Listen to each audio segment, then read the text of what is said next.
অনিক, এই শব্দগুলো শুনছো? কি হচ্ছে রে? আরে রিয়া, আজ তো রথযাত্রা, রথ বেরোচ্ছে। রথযাত্রা?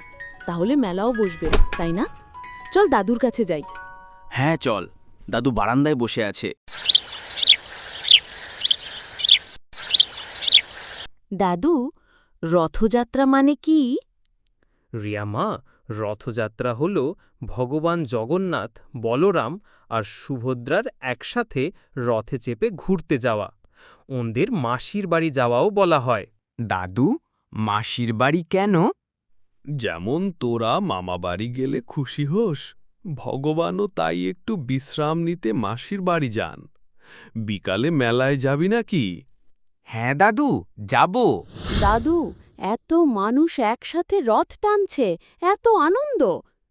আরে দাদু, আমি তো হেঁচকা টান দিলেই রথ এগিয়ে যাবে। হ্যাঁ রে, উৎসব মানেই আনন্দ, কিন্তু মনে রেখো, ভক্তি আর শ্রদ্ধাও থাকা চাই।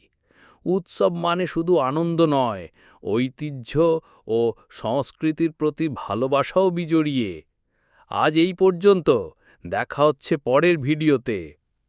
আমাদের ভিডিও ভালো লাগলে লাল টুকটুকে বোতামটি টিপে আমাদের পাশে থেকো।